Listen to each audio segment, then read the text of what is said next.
Basically, the type of cases related to corruption, we won't say, because Aadhar is a very broad-based concept and a department that is all encompassing with private sector and public sector. What we get often is operators. They may charge some more money than what is scheduled in the charter. There's some amount they might ask only for updates. For enrollment for Aadhar, there is no money needed to be charged. That is very, very clear. That government pays for each enrollment. Where these people might be making money in terms of corruption, very few of them will be basically asking money for enrollment.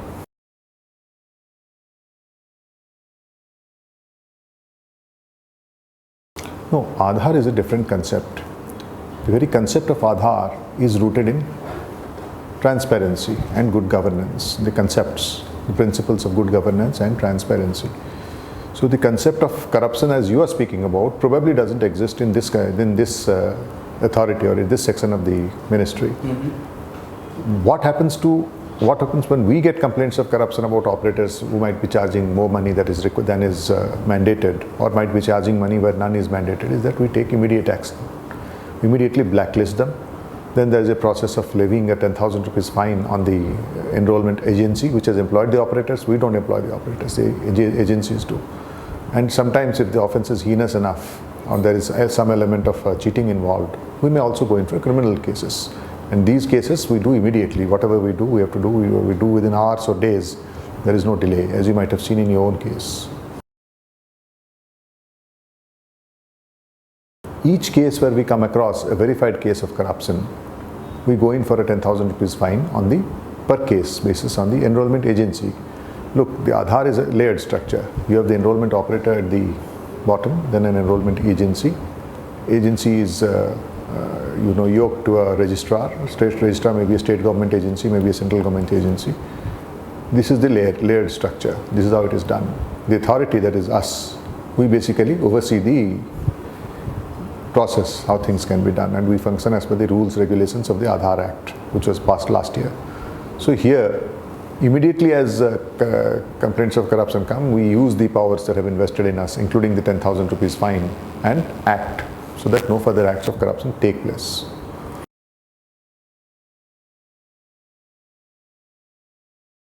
Very democratic governance is rooted in transparency. The fact that we are a democratic society, that we have a republican structure, implies that we have a transparent governance, and it is so in our country. There are exceptions, but they are not the rules. In departments like Aadhar, or the concepts like Aadhar, or initiatives like Aadhar, the aim is to increase the measure of transparency. Let sunlight fall on all the activities of the government and governance so that things become very, very clear. That is one of the mandates of Aadhar, and we are living up to it. And basically the fact that the government has gone ahead with Aadhar and concepts like digitization, DGPay, shows its intent to increase transparency. This is a move in the right direction, make no mistake.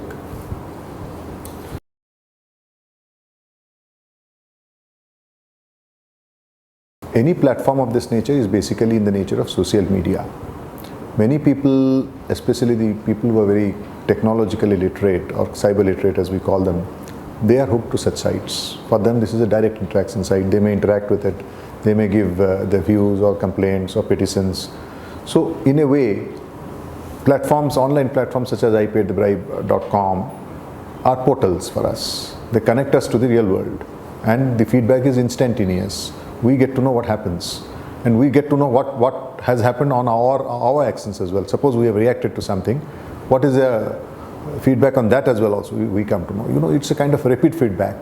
So that keeps the governance very sharp. And I think this social media concept is going to be enduring. It's going to stay for the longer term, and people are going to take recourse to it as they grow more and more cyber literate. And we must take advantage of such sites. Bribe.com, for instance, is a very, very well respected site with a lot of hits.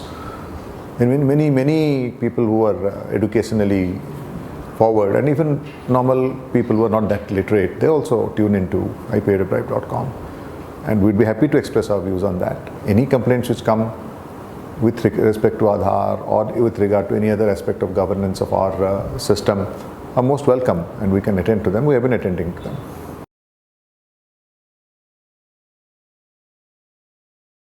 Look, generally we are not encouraged to talk about corruption of individual cases. When we are talking about corruption, we are talking about a system in itself. Why corruption happens, why people are corrupt. We must not look at individual instances. Yes, individual instances, if they're tackled, does have a larger message for society or for the people who are indulging in that. But we must take a look at the system, how it functions. How must we rectify the system that whatever remaining corruption is there or non-transparency or opacity is there in the system comes out, is ejected. For instance, in Aadhar, every aspect that we do in Aadhar is transparent. It is rooted in transparency, rooted in good governance, and rooted in democratic structures. We believe in equal partnership. It's a flat structure. So whatever happens, any individual, any resident who has been troubled in the process of getting his Aadhar or getting updations, we respond immediately. That should be the principle. This is what we follow here. This should be followed in other arms of the governance, in every aspect of governance. And we at least the belief in a major section of society is that Aadhar is a great instrument for transparency, for fighting corruption, for bringing in about cleanliness in administration, hygienic administration. This has been the aim of this government, and we are going to live up to it.